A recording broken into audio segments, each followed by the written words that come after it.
Kita harus belajar, saudara. Kita percaya kepada Tuhan itu bukan percaya kalau Tuhan itu bisa menyenangkan saya ya senang, mau ikut Tuhan. Tapi kalau tidak bisa menyenangkan Tuhan, tetap mau ikut enggak? Hah? Tetap loh ya. Benar loh ya. Sebab kenyataannya itu enggak gitu tuh.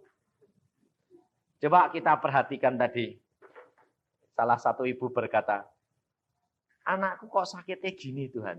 Yang sakit yang lain aja, jangan itu.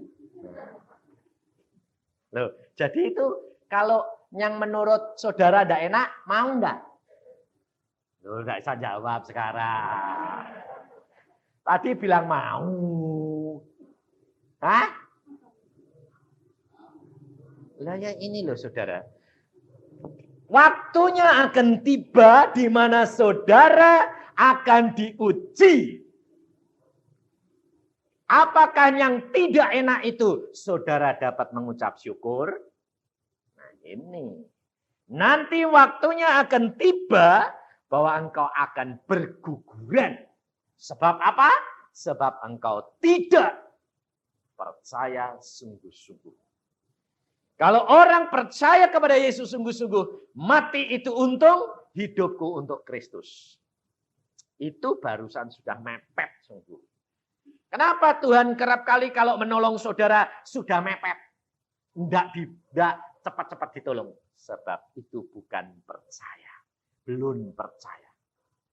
Biasanya kalau sudah kepepet, seperti ibu tadi saksi, ya toh, sudah tidak tahu Tuhan, mati ya mau. Nah, kalau sudah nyerah total, baru ya sudah, mau angkat ya angkatan, sudah tidak kuat. Tidak kuat sebab apa toh? Loh, tidak kuat tadi ibu, tadi kenapa tidak kuatnya? Bebannya terlalu berat. Ya toh? Beratnya apa? Ditindih suaminya. Ya. Diomeli loh. Ngomongan itu lebih berat daripada penderitaan sendiri. Sebab omongan itu masuk ke dalam hati. Ini loh saudara. Jadi yang penting itu hati. Maka kalau engkau mau percaya, percaya yang sungguh. Jangan tanggung-tanggung, nanti kecewa. Tapi banyak orang Kristen begini percayanya. Kalau punya uang banyak, engkau abang. Tapi kalau engkau tidak punya banyak, engkau aku buang. Ya tak? Loh, ini kenyataan. Orang percayanya orang Kristen itu banyak yang gitu. Jadi kalau senang, ya mau Tuhan. Kalau tidak senang, jangan. Nah sekarang Tuhan itu jadi apanya? Hah? Kacung. Tuhan punya kekuasaan yang ajaib, tapi ternyata dikendalikan oleh siapa? Padahal Allah sudah mengatakan di dalam Yesus Kristus, aku beri engkau kuasa. Loh. Tapi anak-anak Tuhan itu selalu bilang, Tuhan itu setan, usir si Tuhan. Tuhan itu penyakit, usir si Tuhan. Ya tak? Ibu tadi doanya bagaimana tadi Ibu? Penyakit ini jangan, yang lain saja. Nanti dikasih yang lain. Rugi, jangan mau. Jadi engkau punya kuasa untuk mengusir segala perkara itu. Tapi kuasa itu hanya didapat apabila engkau percaya. Sebab Yesus berkata, segala perkara dapat terjadi bagi orang yang percaya. Lah percaya yang bagaimana? Banyak percaya. Tapi percaya yang sungguh itu berarti berani. Apapun Tuhan yang kau lakukan, itu baik. Jadi ucapkan syukur dalam segala perkara. Itu namanya orang percaya. Sebab saya alami berkali-kali, kalau justru saudara nekat sama Tuhan, punya tekad yang besar, itu malah dituruti segala-galanya. Tapi kalau saudara itu masih punya keinginan, aku jangan gini ya Tuhan, maunya gini, malah dikasih yang tidak enak. Sebab apa? Untuk menguji di mana iman percaya. Jadi kalau malah benar-benar menyerah itu, hidup orang Kristen sebetulnya apa? Enak. Enak karena dapat jaminan segala-galanya. Maka betul dikatakan oleh Rasul Paulus, hidupku hidup untuk Kristus, tapi mati itu untuk. Jadi kalau mati nanti itu bisa benar-benar menikmati apa? Pahala. Tapi kenyataan kita kepinginnya pahala di mana? Di dunia. Nanti di sana itu enggak kelihatan. Lumayan yang kelihatan sekali itu loh. Itu prinsipnya orang dunia bagaimana? Sedikit asal sudah di tangan daripada yang besar tapi belum di tangan. Betul enggak? Nah, padahal prinsipnya orang Kristen bagaimana? Loh, prinsipnya orang Kristen apa? Ekonominya orang Kristen itu apa? Beri, maka engkau diberi. Lah kalau diberi terus malah hilang enggak? Malah kehabisan. Tapi banyak orang Kristen yang masih berprinsip sama dengan dunia. Belum lepas daripada ikatan dunia ini. Makanya itu betul. Sekarang ini zaman pelepasan banyak, perlu dilepaskan semua. Tapi perhatikan, pelepasan itu baik. Tetapi yang lebih penting, jaga jangan sampai yang sudah dilepaskan itu masuk lagi. Jadi hati-hati ikut Tuhan, supaya menjaga hatimu itu selalu penuh dengan Roh Kudus. Kita buka firman Tuhan hari ini, supaya kita belajar bagaimana Allah bertindak terhadap orang-orang anak-anak pilihan sekalipun. Allah tetap bertindak adil. Tidak pilih kasih. Tetap Allah adil. Kita kerap kali tidak bisa menerima apa yang tidak menyenangkan hati kita. Tetapi kita harus belajar bagaimana sikap kita terhadap Allah. Karena kita mau mengenal sikapnya Allah. Sebab kalau saudara tidak mengenal sikap Allah, engkau selalu ketipu setan. Di dalam 2 Tawarikh, pasal yang ke-35. 2 Tawarikh, pasal 35, ayat yang ke-20 mulai. Yosia dibunuh oleh Nekho.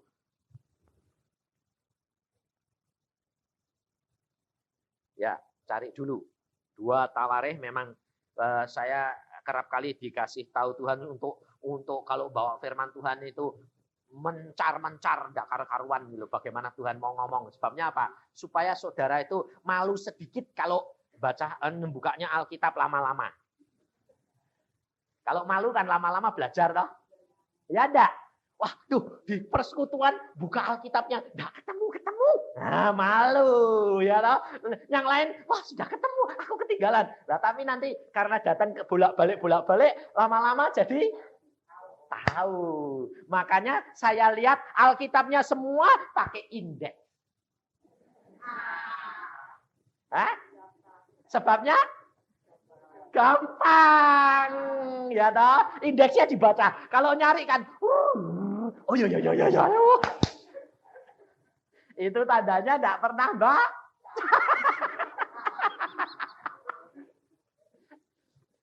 Makanya itu, katanya orang Kristen, tapi kok tak tahu baca Alkitab. Yang dibaca apa toh?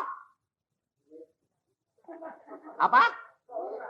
Koran, komik, novel. Kalau ibu-ibu apa? Daftar duit. Loh, betul enggak? Jujur.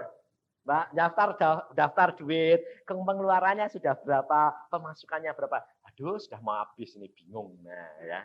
Tiap hari yang dihitung-hitung, trek. Nah, ya. Tapi padahal Alkitab ini sumber segala-galanya, saudara. Sudah semua? Sudah ya? Ayo kita baca ya. Ayat 20. Kemudian daripada itu semua ini, setelah Yosea memperbaiki rumah Tuhan. Majulah nego Raja Mesir hendak berperang di Karkemis di tepi sungai Efrat. Yosia keluar menghadapinya. Ia mengirim utusan kepada Yosia dengan pesan, apakah urusanku dengan engkau, aku? Apakah urusanmu dengan aku, Raja Yehuda? Saat ini aku tidak datang melawan engkau, tetapi melawan keluarga raja yang sedang kuperangi. Allah memerintahkan aku supaya segera bertindak. Hentikanlah niatmu menentang Allah yang menyertai aku, supaya engkau jangan dimusnahkannya. Tetapi Yosia tidak berpaling daripadanya, melainkan menyamar untuk berperang melawan dia. Ia tidak mengindahkan kata-kata nego yang merupakan pesan Allah. Lalu berperang di lembah Megido, maka pemanah-pemanah menembaki Raja Yosia, dan raja berseru kepada orang-orangnya, bawa aku dari sini, karena aku luka parah. Orang-orangnya mengangkatnya dari keretanya, lalu mengangkutnya dengan kereta cadangannya, lalu membawanya ke Yerusalem. Kemudian matilah ia, lalu dikuburkan di pekuburan nenek moyangnya. Seluruh Yehuda dan Yerusalem berkabung karena Yosia. Yeremia membuat suatu syair ratapan mengenai Yosia. Dan sampai sekarang ini semua penyanyi laki-laki dan penyanyi perempuan menyanyikan syair-syair ratapan mengenai Yosia. Dan mereka jadikan itu suatu kebiasaan di Israel. Semuanya itu tertulis dalam syair-syair ratapan. Selebihnya dari riwayat Yosia, perbuatan-perbuatannya yang saleh, yang sesuai dengan apa yang ada tertulis dalam Taurat Tuhan, yakni riwayatnya dari awal sampai akhir. Sesungguhnya semuanya itu tertulis dalam kitab Raja-Raja Israel dan Yehuda. Kalau kita perhatikan, saudara, Raja Yosia ini dicintai oleh rakyatnya apa enggak? Sangat dicintai oleh rakyatnya. Dan dia menjadi raja yang berhasil tidak membawa kemakmuran kepada rakyatnya. Ya, sebabnya di sini semua meratapi dia. Karena dia pada waktu mati perang ini sekitar umurnya baru 40-an. Masih cukup muda enggak? Nah, sekarang rakyatnya ini demikian cinta kepada Raja Yosia karena apa? Membawa kemakmuran. Membawa kesejahteraan. Dan Raja Yosia hidup saleh. Dikatakan di sini, hidup saleh. Maka ia diberkati Tuhan. Kalau saudara mau sungguh-sungguh hidup saleh, mesti engkau diberkati oleh Tuhan. Ada seorang pemuda di Bandung, lulus insinyur, dia kacamatanya itu tebelnya kira-kira hampir berapa senti. Berapa jarak itu 5 meter itu sudah gini-gini enggak kelihatan. Dia bilang, waduh mataku ini tambah lama tambah belum kawin. Enggak lihat lah. Soalnya sebabnya susah cari pacar. Sebab jauh enggak kelihatan. Nah, dia selalu pemuda yang mesti cari yang selera dia, atau betul enggak? Nah, tapi deket-deket enggak bisa itu. Oh, enggak kelihatan. Jauh-jauh kelihatannya semua sama. Bunder semua. Lalu dia itu ikut Tuhan sungguh-sungguh. Pada waktu dia ikut Tuhan sungguh-sungguh, dia membaca firman Tuhan terus. Dan dia berkata, kalau aku lakukan firman Tuhan ini, maka firman-Mu ya dan amin ya Tuhan.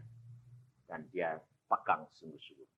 Dia lakukan sungguh-sungguh. Dan dia mengatakan, ternyata untuk dapat dekat sama Tuhan, harus hidup di dalam kekudusan. Harus hidup di dalam kesalehan. Hidup di dalam kebenaran. Dan dia lakukan sungguh-sungguh. Dijalani sungguh-sungguh. Dan setelah dia lakukan sungguh-sungguh, dia lalu berdoa, Tuhan, tolong dong mataku ini. kacamatanya ini terlalu tebal Tuhan. Pada satu saat dia berdoa pagi-pagi dan Tuhan jamah dia. Sekarang matanya menjadi baik. Allah masih tetap bertindak. Allah masih tetap berkuasa tergantung daripada anak-anaknya. Allah tidak pernah berubah, tapi manusia yang berubah. Maka selalu saya katakan, jangan berharap pada hamba Tuhan, tetapi harap kepada Yesus Tuhan. Maka engkau tidak akan kecewa. Dan dia pada waktu itu sudah lalu dapat pacar. Sudah dapat pacar. Pacarnya ternyata cukup cantik. Nah, anak saya bilang, Pak, itu kakak itu kok Mbak Cici itu kok modelnya sama ya Pak? Apa kakak adik? Terus saya bilang, oh enggak itu pacarnya kok. Loh kok iso persis gitu sih Pak? Model-modelnya tinggi, profilnya semua kok memper ya Pak. Kalau udah adik memper. Ya, orang kalau jatuh cinta itu biasanya jatuh cinta yang memper dia. Loh, sebabnya yang disenangi itu mukanya sendiri toh. Loh, lalu habis tiap hari lihat kaca, modelnya dia gitu. Lama-lama kan masuk, ya toh. Jadi kalau cari jodoh mesti yang modelnya kayak dia. Ya, loh betul enggak? Ternyata yang bunder-bunder modelnya cari bunder-bunder. Yang lonjong-lonjong, ya toh. Loh, ini kenyataan kok. Sebabnya semua itu sama. Saya ketemu dokter Budiono pertama, oh bunder, istrinya mesti bunder. Ah bener bunder. Sama bundere, ya lah. Sebab memang itu kenyataan. Yang lonjong mesti satangnya lonjong. Sebabnya apa? Setiap kecil dari kecil sampai besar lihat kaca terusku karena lama-lama jadi yang seneng ya itu, yang lain enggak seneng. Ini kenyataan, saudara. Sekarang kita perhatikan Raja Yosia ini coba. Kalau orang itu menyenangkan dan membawa berkat dan membawa kemakmuran dan membawa sejahtera, didoakan enggak supaya umurnya panjang, kalau bisa 100 tahun enggak mati-mati. Betul enggak? Hah? Kenapa? Kok betul? Sebab itu selera saya, betul enggak? Sebab itu mendatangkan berkat buat saya. Betul enggak? Nah, doamu itu sebetulnya doa apa? Hah? Untuk kepentingan siapa? Diri sendiri. Lah kalau berdoa gitu itu doa memberi atau doa minta? Minta. Ya toh? Hidupmu selalu peminta? Minta. Jadi kalau dikatakan orang Kristen gelandangan, mau enggak? Mau enggak? Enggak mau.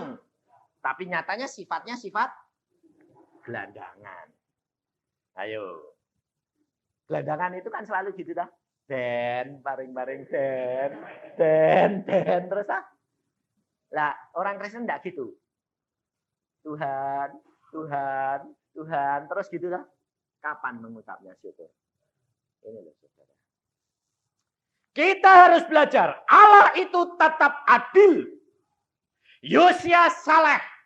Yosia membangun bait Allah.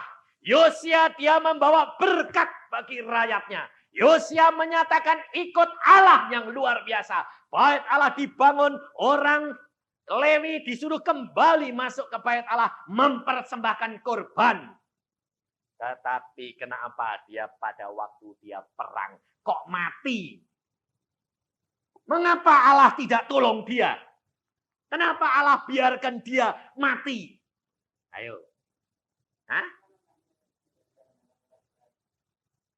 Gak mendengar kehendak Tuhan? Apakah Tuhan berbicara sama dia? Ayo. Tuhan berpesan kepada Raja Neko, Raja Mesir. Tapi tidak kepada Raja Yosia. Ayo, salahnya di mana coba? Hah? Tidak taat, dia bilang. Tidak taat sama apa? Mau tidak tahu apa-apa. Nah, Tuhan tidak pesan. Kalau Tuhan tidak pesan lalu dia melanggar, ya tidak taat. Betul tak? Ayo, di mana letak kesalahannya ini? Kurang percaya sama siapa? Raja Neho. Kalau kurang percaya, logis. Apalagi Raja Neho, rajanya orang Mesir. Bukan orang yang kenal Allah. Ayo, betul enggak? Logis. Nah, saudara saja, kalau ada orang bukan Kristen, bilang Tuhan, Tuhan. Saudara percaya bahwa itu Tuhan Yesus? Nah, enggak percaya toh. Engkau sudah kenal sama Yesus. Ayo, saudara tahu rahasianya di mana? Dia perang pakai pakaian perang apa enggak? Pakai pakaian raja apa enggak? Kalau raja kalau perang pakai pakaian raja enggak? Harus. Tapi kenapa dia pakai pakaian?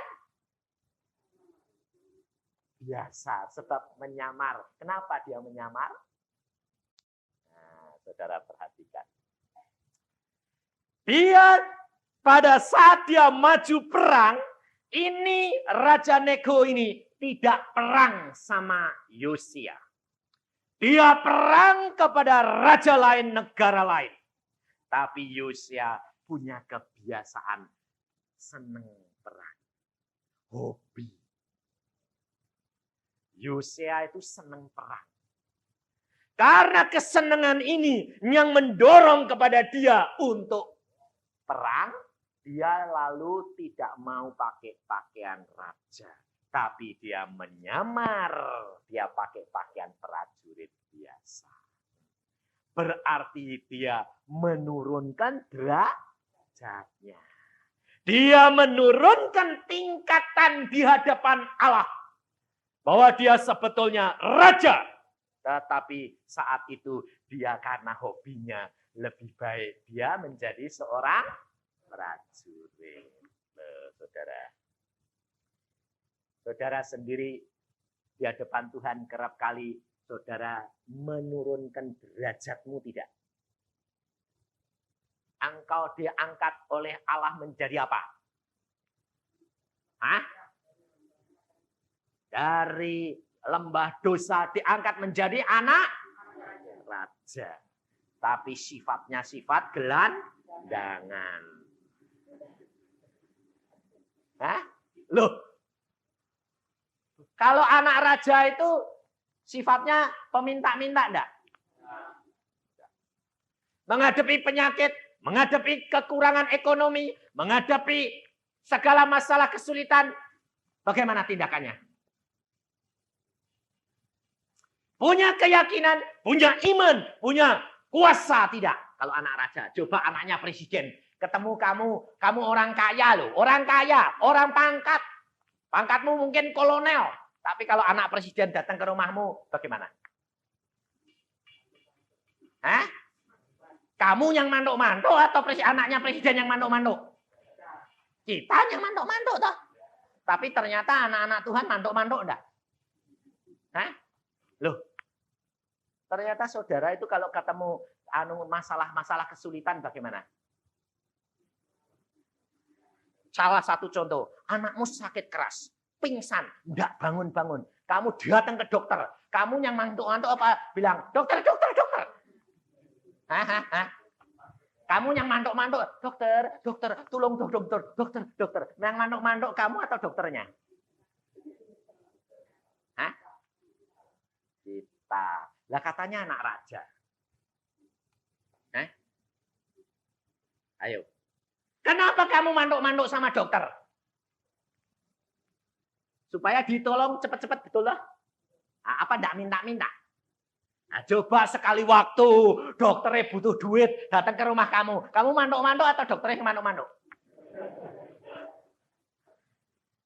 Gantian toh. Ini loh saudara.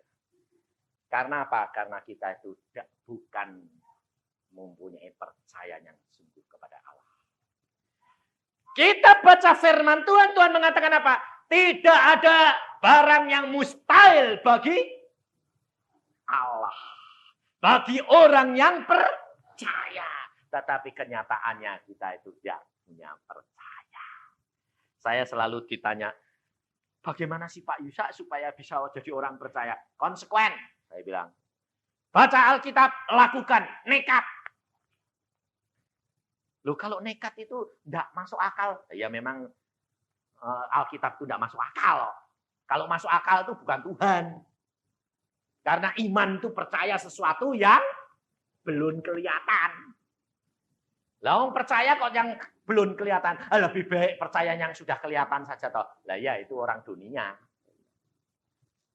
Tapi kalau kamu percaya firman Tuhan ini ya dan amin. Jadi segala perkara bisa terjadi. Dan tidak mungkin tidak terjadi. Maka dari itu kita harus belajar. Yosia dia mencopot pakaian kerajaannya.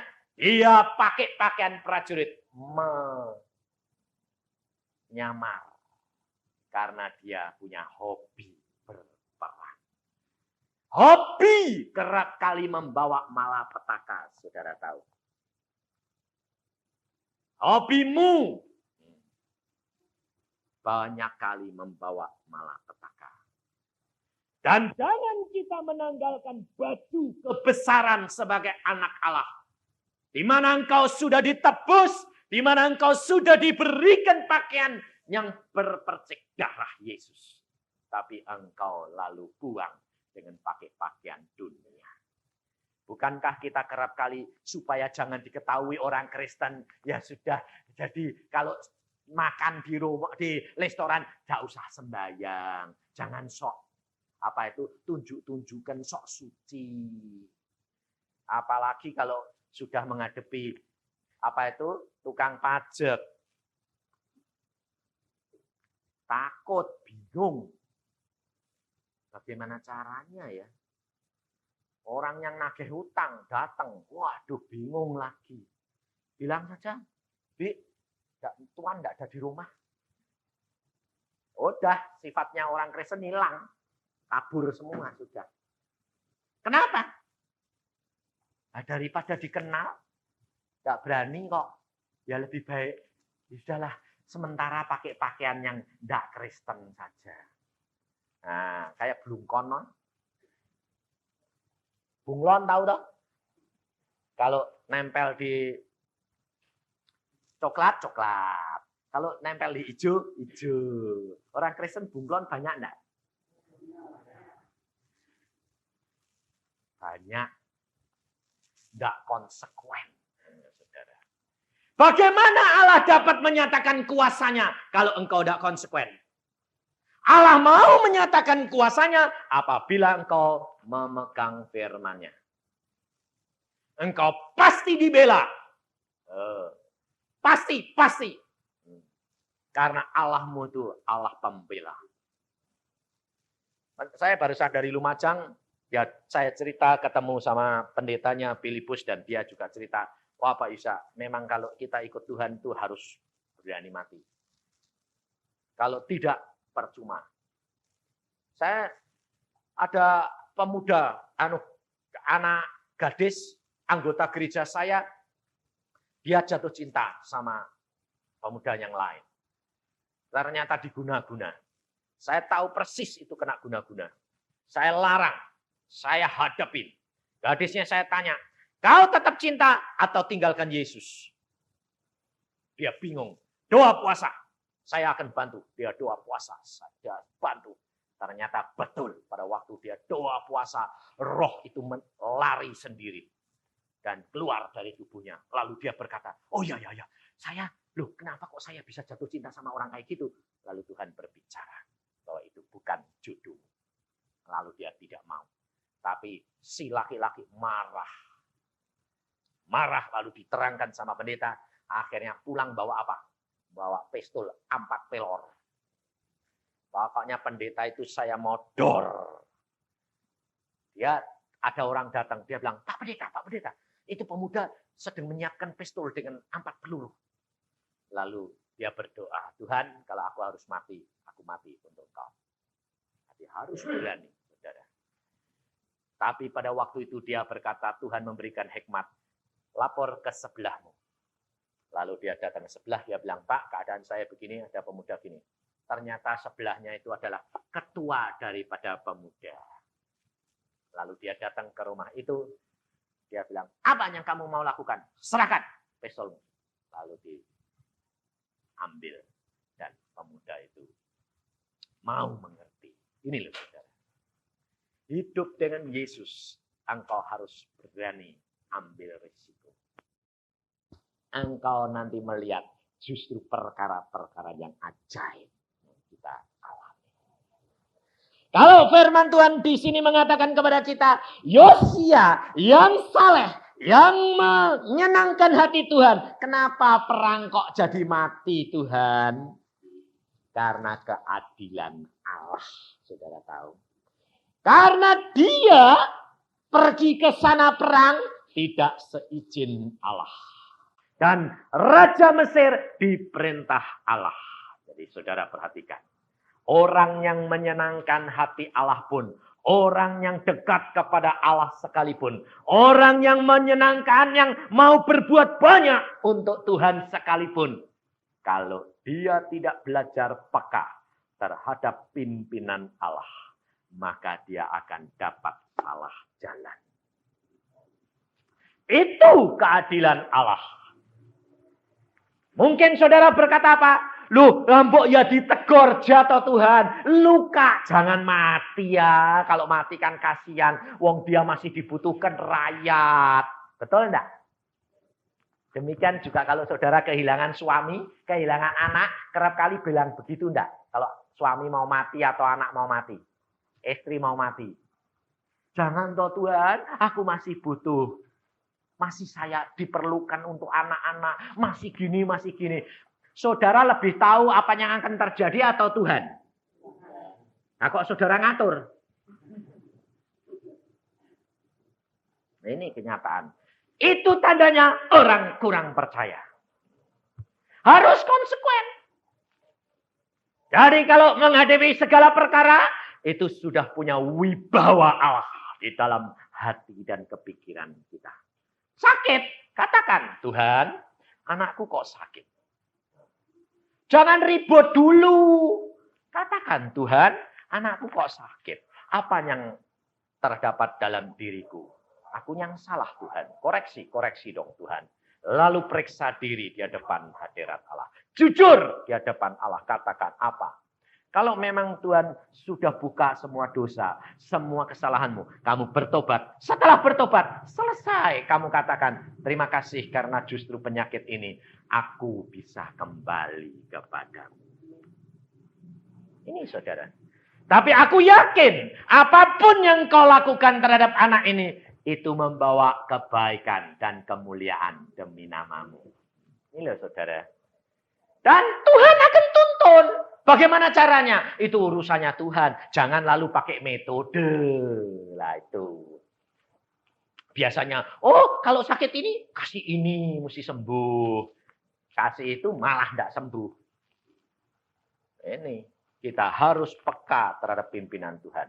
Pasti Tuhan itu tunjuk jalan. Pasti. Dan Tuhan itu selalu ajaib.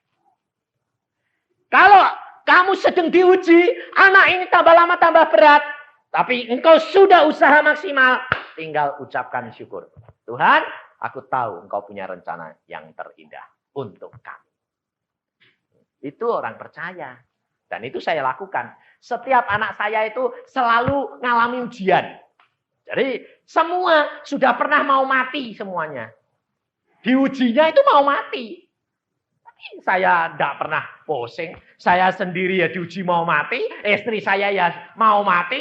Anak-anak ya mau mati. Saya bilang, terima kasih.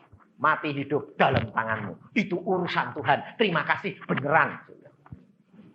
Dan Tuhan bilang, belum waktunya. Nah, kalau belum waktunya ya beres. Saya bilang. Ya beres. Cepat. Saya itu orangnya paling tidak sabar. Banyak orang sabar. Kalau sakit ya lama sekali. Kalau ada problem ya lama sekali. Kok sabar? Saya bilang. Lah wong bukan sabar Pak Yusa. Ndak barbar.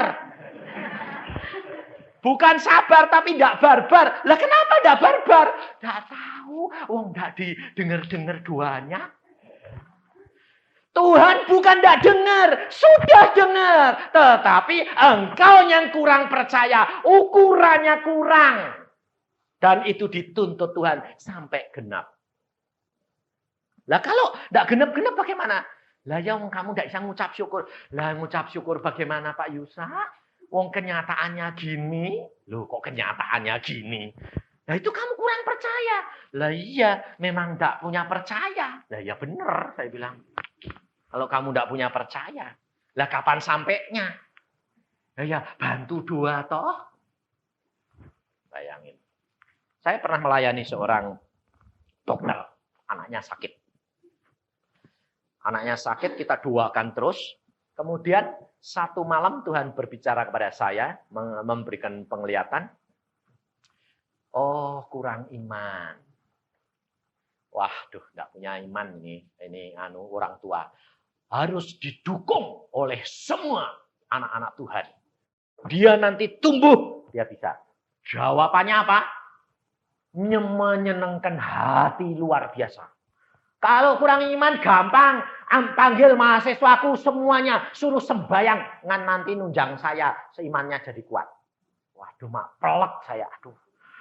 Tuhan, ini saya mau kasih penglihatan, tak kasih tahu, malah diterimanya menyakitkan hati kayak gini ya Tuhan. Terus Tuhan bilang, untungmu 2 kali lipat. Karena kamu dihina karena aku. Oh ya, puji Tuhan.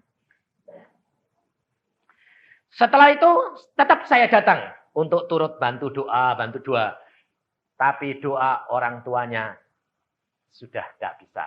Anak ini mau dibawa ke Amerika. Mau cari siapa? Hamba Tuhan Osborne di Amerika.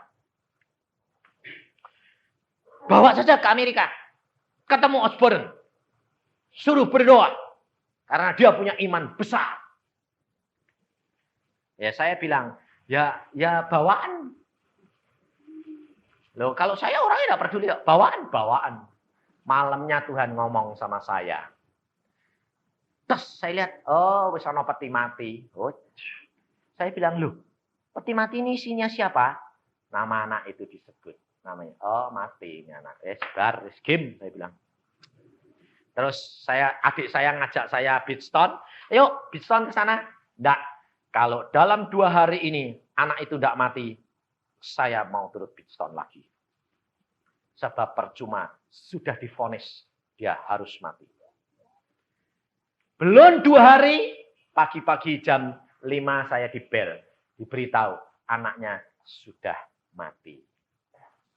Padahal mau dibawa ke luar negeri. Ini loh saudara.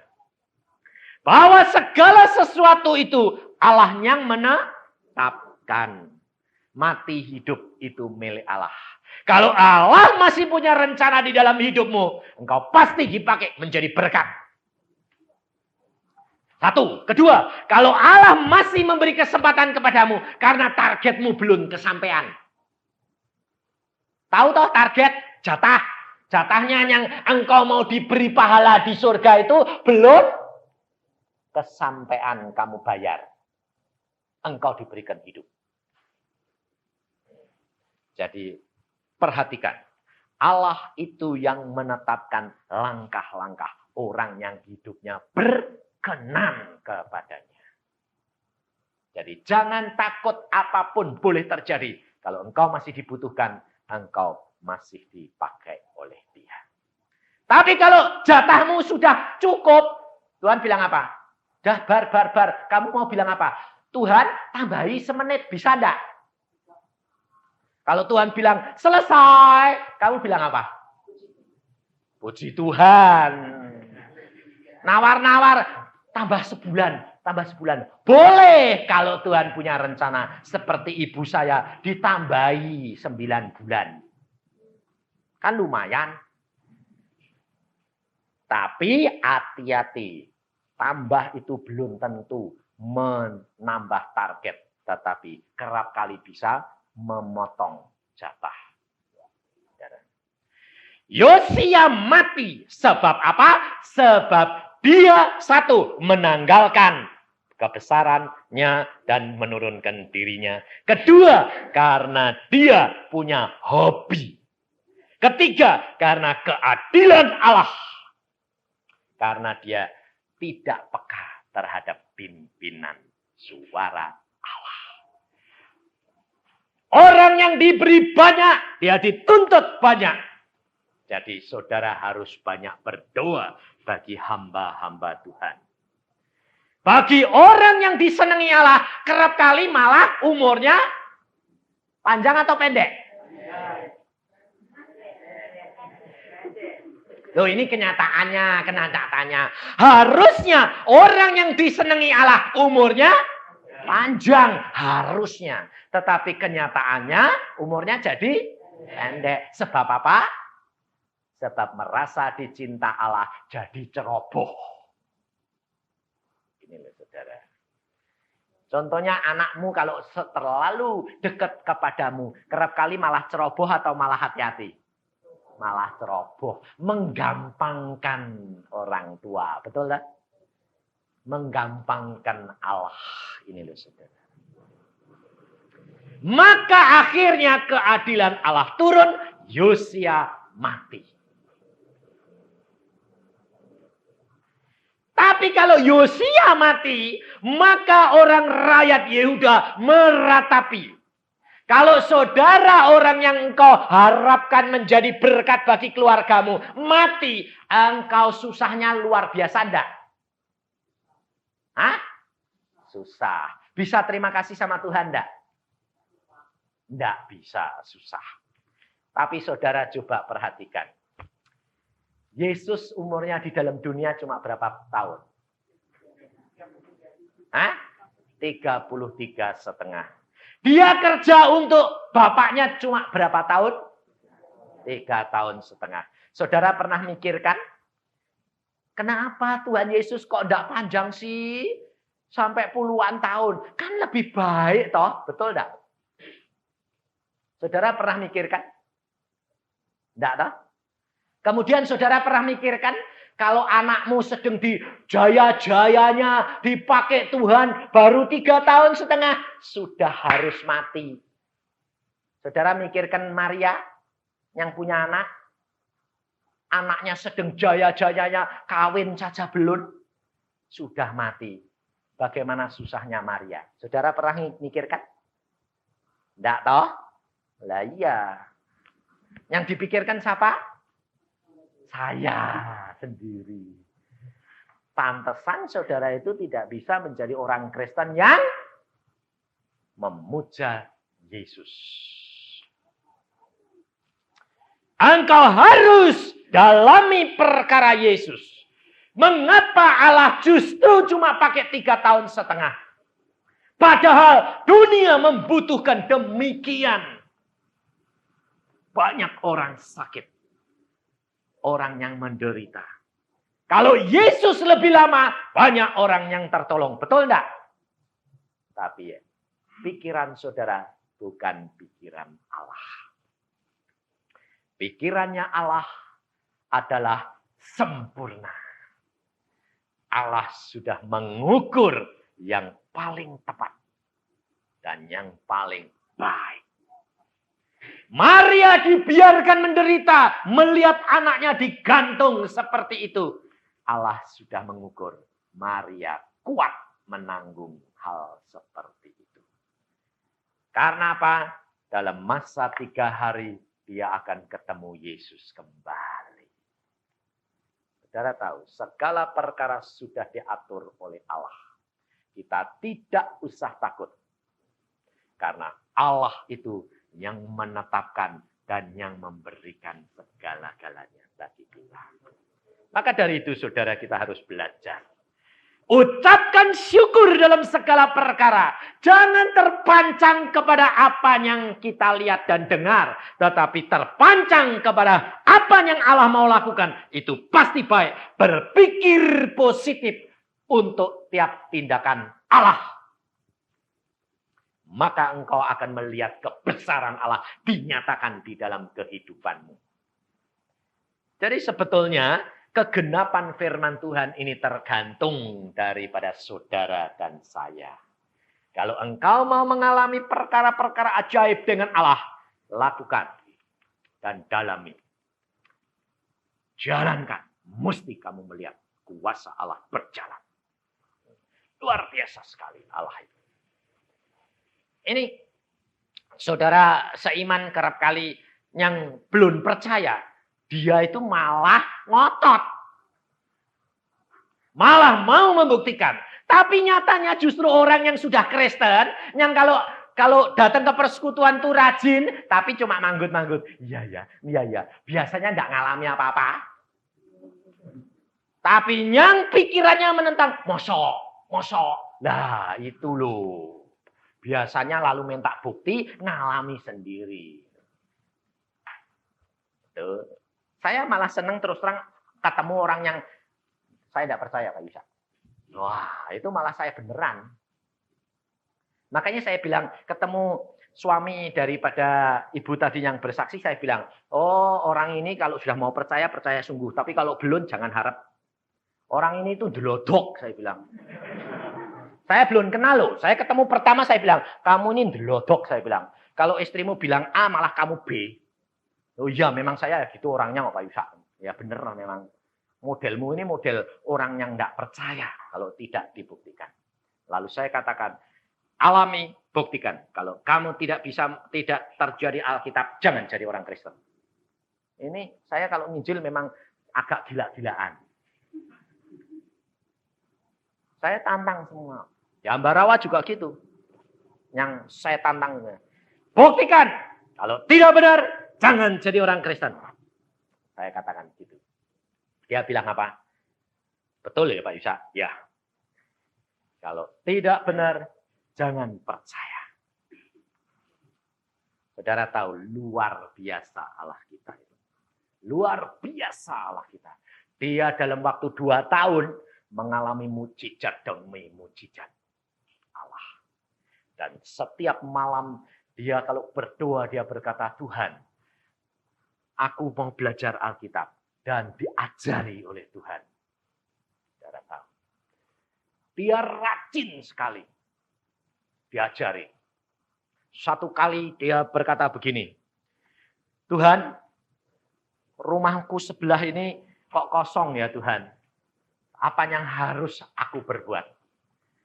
Tuhan berkata, bangun, berikan orang tuamu. Orang tuamu itu supaya tahu bahwa engkau sangat mengasihi mereka. Biarpun dia belum percaya Yesus. Wah bangun itu biayanya berapa Tuhan? Aku akan berkati kamu.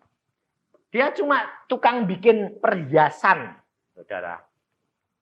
Tapi dia bangun. Ya kalau kira-kira 10 juta ya mungkin kuat Tuhan. Tapi ya bertahap. Ternyata berapa? 22 juta. Dan jangka waktunya cepat sekali. 3 bulan selesai. Sampai dia bilang, uang dari mana ya? Bingung saya. Tapi yang salah butuh datang. Perhiasan itu orang yang kasih kerjaan itu berlimpah-limpah. Ini loh saudara, sampai orang tuanya berkata begini. Kamu kok bisa? Ya, hanya karena Tuhan mau menyatakan bahwa dia itu Allah yang maha kuasa. Dalam segala perkara. Bukan orang Pantai Kosta loh. Pada waktu dia mau masuk, dia tanya, masuk gereja mana Pak Yusa? Saya bilang, kamu berdoa, kamu ditempatkan oleh Allah di mana? Masuk, dibaptis sana. Saudara tahu? Sekarang dia banyak baca Alkitab, banyak berdiskusi sama majelisnya. Majelisnya malu. Karena apa? Kalah sama orang baru. Jadi berkat. Pendetanya sekarang baik. Majelisnya yang sudah lari, balik lagi. Saudara tahu, dia mengajarkan. Dia berkata, Allah itu Allah yang ajaib. Ternyata Allah itu bisa bicara. Allah bisa bicara. Iya. Dia saksikan. Bukti. Oh. Lalu teman istrinya yang matanya buta itu kena tabrakan, sembuh. Karena Allah sudah berkata, sembuh. Tidak percaya, buktiin matanya normal. Suaminya bilang, benar.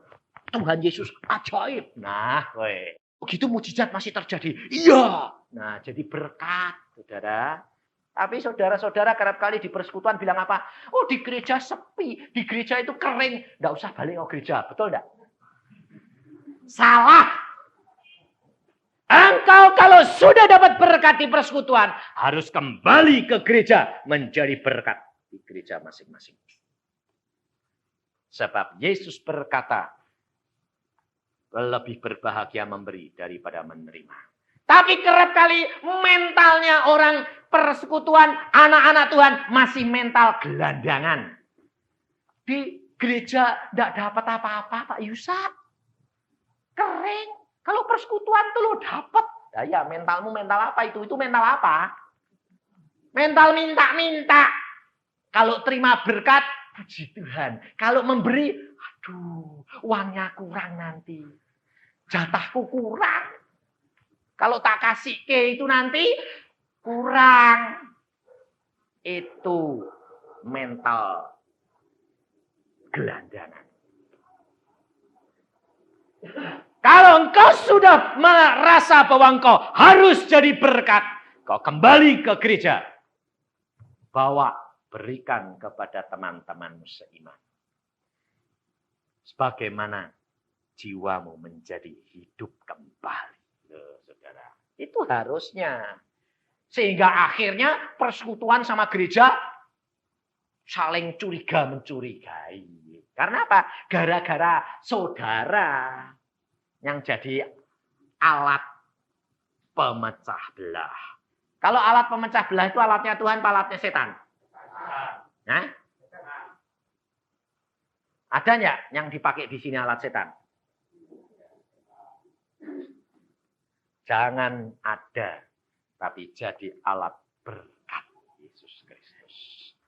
Supaya namamu nanti tercatat di dalam kerajaan surga.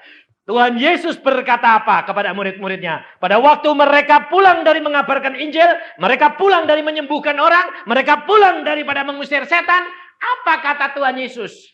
Wah, murid-muridnya datang. Tuhan, setan takluk. Tuhan, orang sakit sembuh. Tuhan, orang lain. Wah, senang Tuhan kalau saya datang. Tuhan Yesus berkata, jangan kamu senang setan takluk. Tapi senanglah karena namamu tercatat di dalam kerajaan surga. Itu saudara. Kita harus memandang ke atas. Perkara-perkara yang akan datang. Itu lebih penting daripada sekarang. Karena dia nanti kekal. Dan kita cuma sementara. Amin. Mari kita berdoa.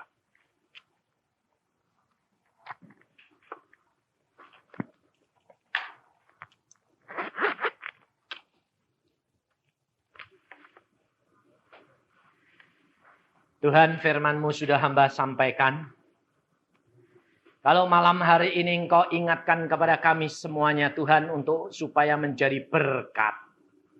Dan bukan menjadi batu sandungan. Dan bahwa jikalau kami lebih dekat kepada Tuhan, kami harus lebih peka, lebih hati-hati. Supaya jangan sampai keadilan Allah berjalan di dalam hidup kami. Dan kami terpotong sebelum waktunya. Demikian juga apapun yang terjadi di dalam kehidupan keluarga kami Tuhan. Supaya kami dapat mengucap syukur kepadamu. Karena kami tahu kami harus punya iman. Imannya Yesus Kristus. Dan bukan iman orang gelandangan. Bukan mental gelandangan. Tetapi mental anak raja. Terima kasih Tuhan. Hamba-Mu percaya firman-Mu akan berbicara terus. Di dalam hati kami masing-masing. Sehingga selalu mengingatkan kalau kami takut, kami ragu, kami bimbang, kami menghadapi ketakutan. Maka kami boleh memandang kepada-Mu dan firman-Mu mengingatkan. Kita harus punya mental anak raja. Percaya bahwa Allah yang akan mengerjakan semua perkara di dalam kami. Hamba-Mu serahkan kembali anak-anak-Mu dalam tangan-Mu. Kau yang akan mendidik selanjutnya dan menyempurnakan. Karena engkaulah Allah yang sempurna. Dan kami akan jadi sempurna karena anugerah Yesus Kristus. Amin.